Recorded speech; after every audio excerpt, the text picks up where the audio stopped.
respected Dokhampa masters, monks, nuns, and Honorable Yabyum, Excellency, all the distinguished guests. It's my pleasure to share a little bit about the art of generosity, or in other words, in our Himalayan language, we talk about Chimbatang, which means giving to others, also includes offering, sharing one's wealth and resources. And before I begin the formal kind of the talk, I would like to share two instances of what generosity has meant for me in my life. So when I remember very clearly that when I was very young, Mayumla, the mother of His Holiness Gyalwa Dokhampa, and my teachers told me that if you want to become rich, you have to be generous. So being a child who believes 100% what our elders say, and I especially have a tendency to believe whatever the people I respect and love says. So I remember that when I was young, when my pocket money is about to finish, sometime when my parents come, I used to get 100 rupees of pocket money. And when my pocket money is about 5 rupees to 10 rupees, then I think that now my pocket money is about to be exhausted. So I used to give these 10 rupees to other people. I used to ask other monks, do you want money? And I used to give it. And I can say from my experience that somehow or other, within 1 or 2 days, I always used to get another 100 or 200 rupee. Someone will come and give it to me. So it is, even up to now, many people will not believe it. Though there has been some scientific research, which I think we will show later, it has always been my experience that if you are generous, but of course with the wisdom, the generosity leads to betterment to everybody, including yourself. And the second story I would like to share is that one time when I was around 13 years old, my guru gave me a expensive watch, which was expensive during that time. And immediately after that, someone nearby told my guru that he's just a 13-year-old boy. If you give such expensive watch, he will spoil that watch. And immediately my guru said, don't say like that. Once you have given something to someone, it belongs to that person. Whether he breaks it or whatever he does it, that is up to him. Once you've given, means you have given it. And that lesson stayed in my, up till now, one of the biggest lessons I have learned about being generous. Because I often hear in our Himalayan region, we have a saying that, yes, that person is very generous, but then later they will, in our, especially in Bhutan, we say, Dinkeni, which means they remind you how generous I have been to you. Last year I give this to you, that year I give. If they keep reminding of how generous they have been to us, every time we remind others of our kindness and generosity, it kind of diminishes the kindness and generosity that we have shown or others have shown to us. So these are two kind of experience, my personal experience. And also when I kind of read, watch the social media, read watch and try to learn from them, learn from it, I also understand that practice of generosity is not only from a spiritual point of view, but it is also talking about what kind of relationship we have with the money, how we look at the wealth, how do we define wealth. It is said that, majority of the arguments that the husband and wife have is usually about the finances in many cases. And similarly also, in terms of defining pursuit of wealth. Many of us, we have spent a lot of our life dedicated to career. And many times, pursuit of the career means pursuit of the wealth. Then how do we define what is the wealth? Is it 100,000? Is it 1,000,000? Is it 2,000,000? How do we define what is the wealth? And how can we define that now I am a wealthy, I can be content? Because it is very relative, depending on the region, depending on which part of the world you are in. Even within the same country, whether you live in the city or the rural, amount of wealth will mean different things. And also it will also depends on who we compare ourselves to. So that is why understanding the wealth and how we view the wealth and how that affects our life, our pursuit, almost 70% of our life we dedicate to our career and the work. And so the understanding the way we look at the wealth has a lot of impact in our personal life, in our relationships. And also, there's a very interesting saying in the Himalayan region that when someone is generous, don't go to that person and ask again and again. That generous person will also get tired, right? Similarly, there is also in our Himalayan maybe it's in every part of the world, but Himalayan region, sometimes I hear, I don't want to give donations. But they are all giving donations, so I feel very embarrassed. So I feel that I have to give donations. So when we give with that kind of thinking, from a spiritual point of view, we don't get any merit. And at the same time, it also builds up a resentment. So that's why then we often have a talk about there's too much of this spiritual event going on.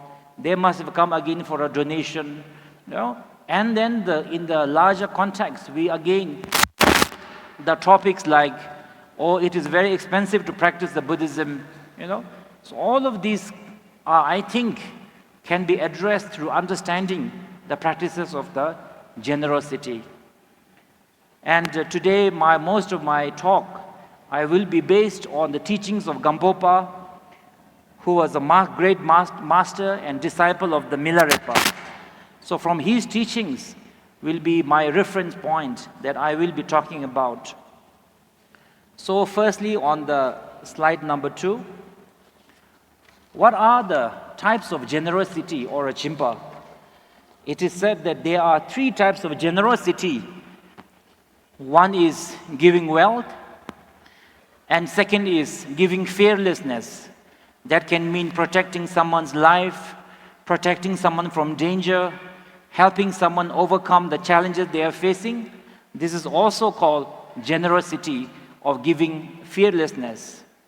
And the third type of the giving is called giving dharma, or in the layman term, it means giving wisdom, knowledge, compassion, so that other people's life improves.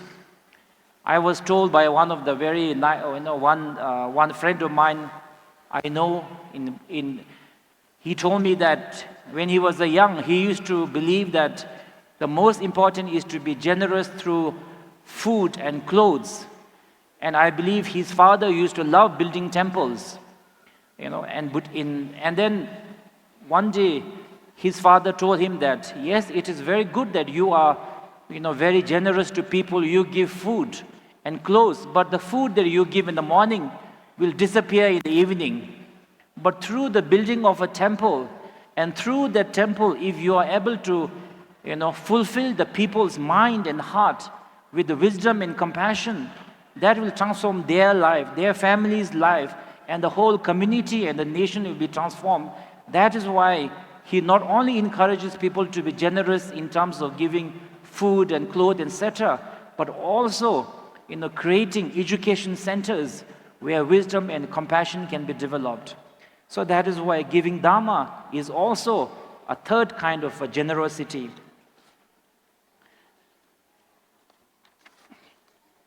Then the next slide.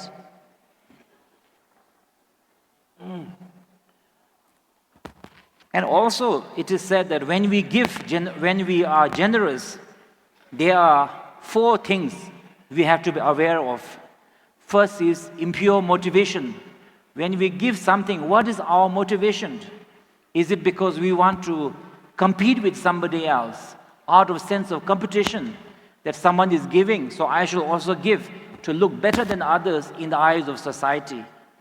Shall I give for the fame so that I'll be recognized as the most charitable, most generous and kind person? Or am I giving money so that I can influence that person to harm someone that I do not like? So ultimately, these things look like a very generous and very positive action, but because of the wrong motivation, these can also lead to actually harming others. And the impure material are, when we give something, we also have to know that whatever we are giving, is it beneficial to the ones we are giving, or is it harmful to the one we are giving?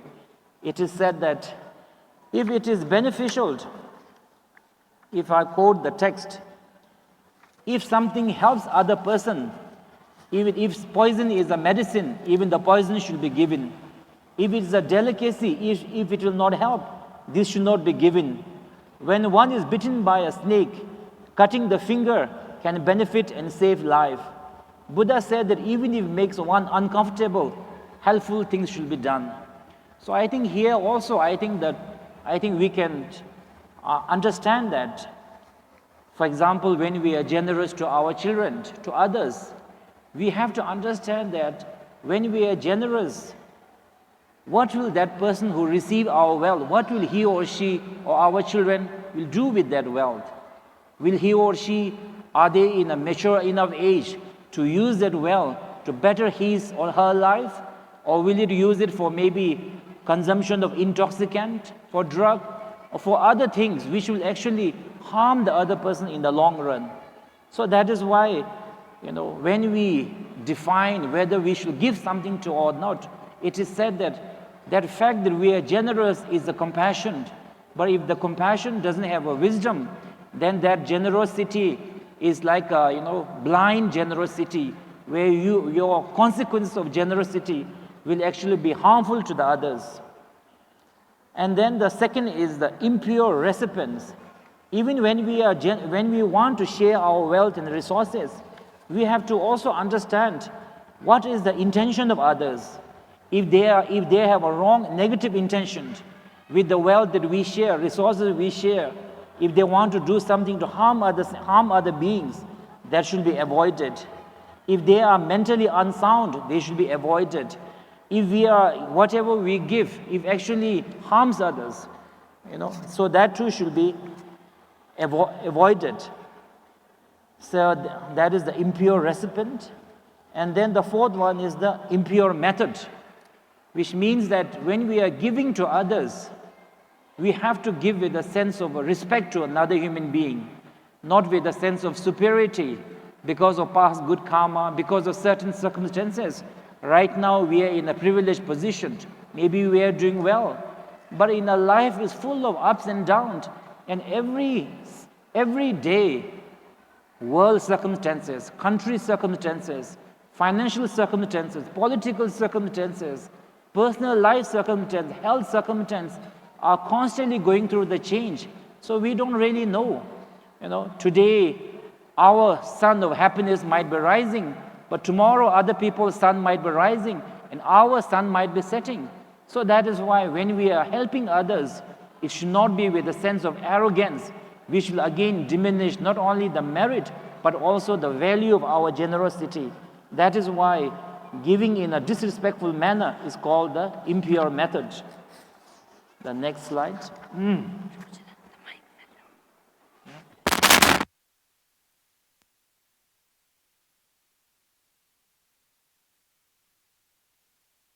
There. Then the right way of giving is with the motivation to benefit others, to benefit the country, for the happiness and well-being of everyone. And the pure material is whatever we are giving, we have to make sure that it doesn't harm others. And the pure method is with the giving giving with respect, with the kind words.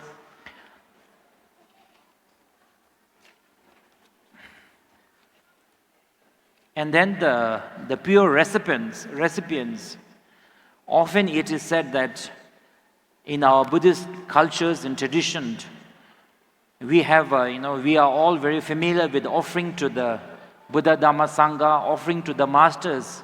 But it is not enough emphasized that Buddha actually taught about the 3 pure recipients to whom we should be generous to. The first one is definitely the Buddha, Dhamma, Sangha, masters and teacher, and we respect them because of their inner quality. We offer to Buddha statue because Buddha's statue represents wisdom and compassion. And by offering is a gesture of admiration so that we ourselves can also aspire to develop these qualities. And the second, the recipient, it is called to one's parent. So Buddha has said, not only towards Buddha, Dhamma, Sangha, but to one's parent. When we came into this world, we came with no bank balance, no education, not even able to speak or move. But it was our parent that took care of us, that fed us, clothed us. So to looking after your parent, giving to your parents is one of the greatest sources of merit. So the looking after one's parent is called equal to offering to the Buddha, Dhamma, Sangha. And Buddha has said our parents are the fourth jewel after Buddha, Dhamma and the Sangha. And then the third recipients of generosity are the beings who are suffering. If someone is going through a great hunger, great pain, even our smallest bit of help can mean a life or death to them. But giving to someone who has already have enough, who don't really need it, will not make that much of a difference. That is why these 3, Buddha, Dhamma and the Sangha, because of their great quality, one's parents because of their kindness to us. And also I think it's important to note, especially for our Himalayan culture, is that how we treat our parent is how we are teaching our children to treat us. Right? There is a story in the Amarchita Katha which many of you may have read. When I was young, there was no YouTube, so we used to read a lot of comics. So there was one story where I think a man with a young son got married, and then the young wife was very tired of taking care of the older parent. So after her constant kind of influence, one day he wanted to take his his parents to the forest and leave them there and dig a earth and put them there. Then his young son also wanted to go with the grandparents. And then when he was digging a hole, when his son asked what you were doing, the son said that, because my parents are old, your grandparents are old and we are unable to take care, so we are going to put them here. So when he was busy digging the hole, after a few minutes he couldn't find his young son. And then later when he looked around, he saw that his son was also digging a small hole. Then he said, what are you doing? Then he said, when you get old also, Daddy, I'm going to put you here. I'm readying it from now. So that is why, he understood the consequences of how he treats his own parents. His family will be learned by our children. It is said that more than the verbal instruction, children learn through what they are able to see with their own eyes. So that's why one's parent and the beings who are suffering. So these are the 3 recipients of the generosity.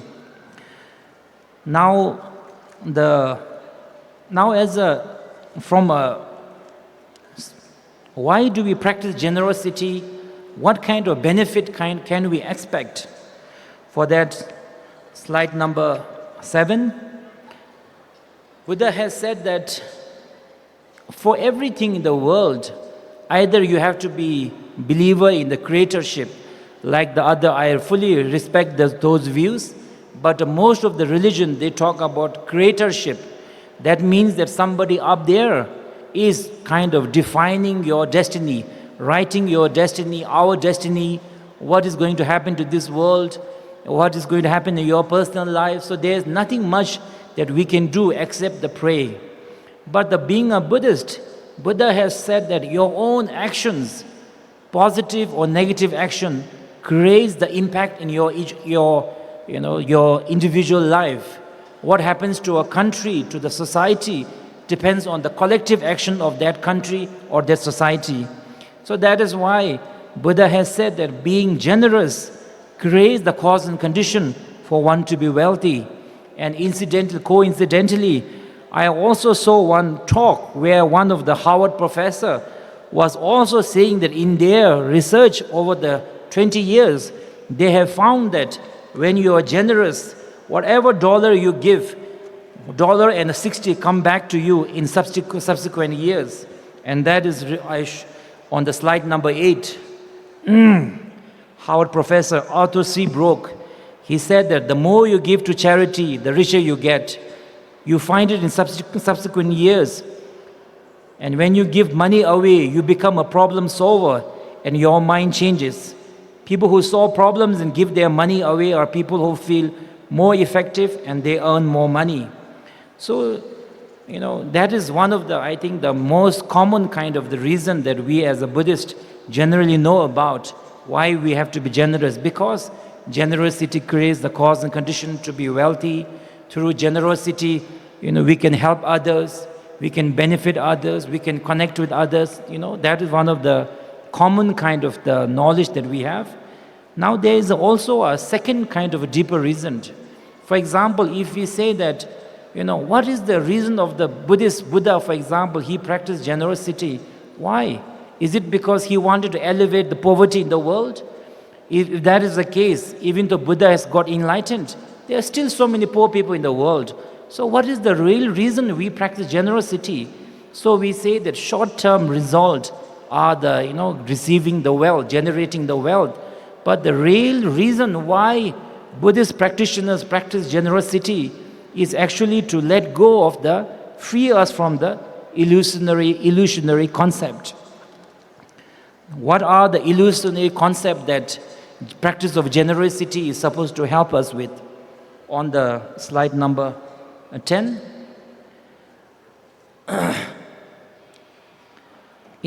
From a Buddhist term, many of us may have heard about nothing existing as it appears to be, everything is your mind, everything is emptiness. What are we talking about? We are talking about the illusory concept. So it is said that our concepts are like a mirror, and our experiences are like the reflection in the mirror.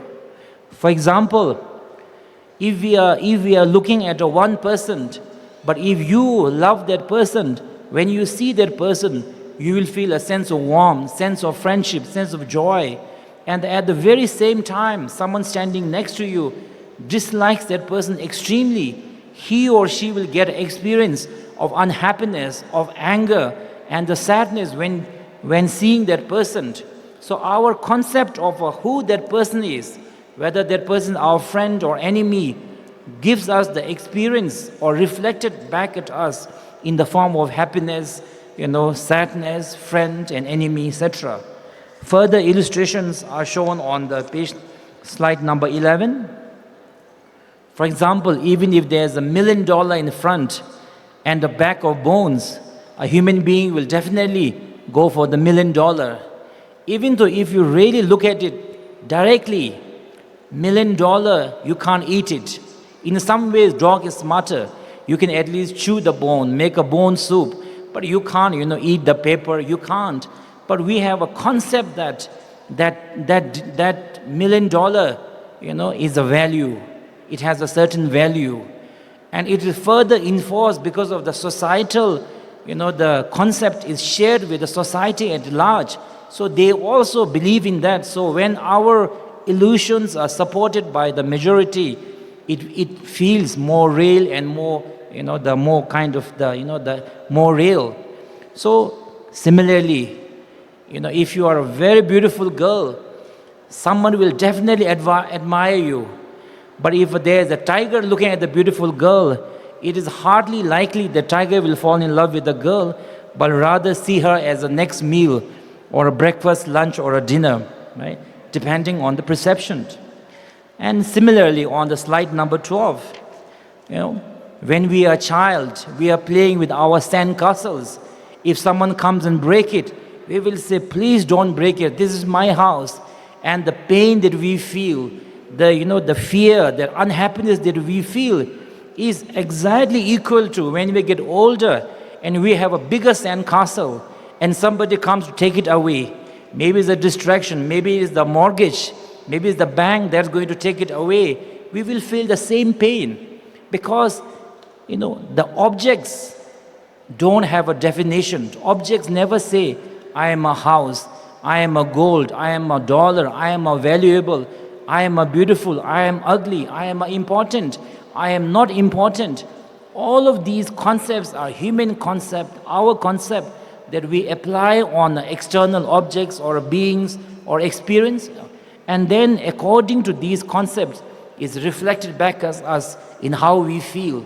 That is why it is said that world is, how you experience the world depends on how you perceive the world, right?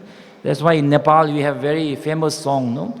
Phulko ankama, phula is sansara, kara ko ankama, kara is sansara, no? Kanta ko ankama. So this is talking about how your perception is reflected back at us. And and in a one way, even though we may not be someone who really wants to pursue spiritual practices, we are not religious, maybe we are not that into it, I still think it's very important to understand how our concepts are like the mirror and our experiences are like the reflection.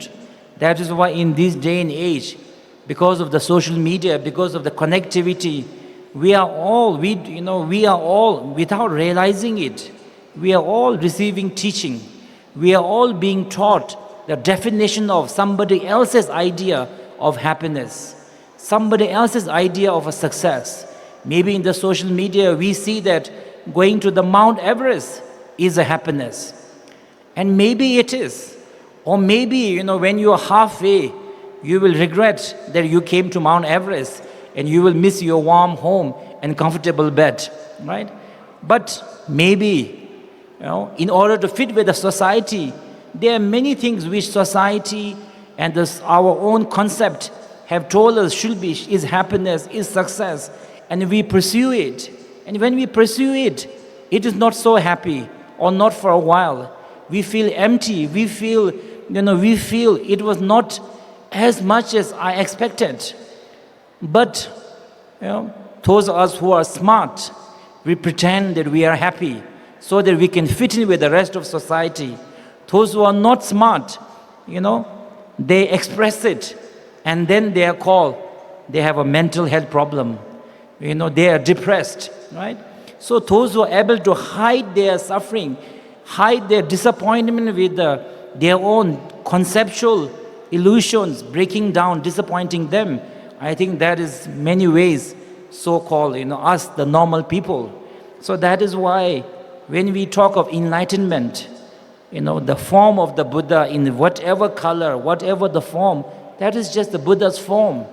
The real meaning of enlightenment is when we are able to see everything in the world, what we see, the sounds that we hear, experiences that we go through, and understand that many of the experiences and the definitions we have and experience we go through, they are reflection of our own concept. Happiness is a reflection of your concept. Success is a definition of your concept. The most successful person in the world, most richest person, if you ask a monkey, that monkey doesn't know about Elon Musk, even though we do, even in Nepal, right? So, the most, in terms of a definition of the beauty, also changes throughout the history. That definition has changes. Fashion has changed. All of we are living, basically, we are experiencing the world through our concept. And that concept also makes us sometimes feel superior. Because we feel superior, we at the same time see others as inferior. And because we see others as a superior, we also feel inferior. We lack confidence. We look down upon ourselves, our life, our achievement, and feel that we are nothing, we achieved nothing, and go through a lot of mental trauma, that too is a reflection of our own concept. So that is why enlightenment doesn't necessarily mean going to some place or some sort of form, but to understanding this conceptual, illusory, and how we are trapped. And one who is free of that is called the enlightened one, and that state of mind is called the enlightenment. So this concludes my presentation. Thank you all very much.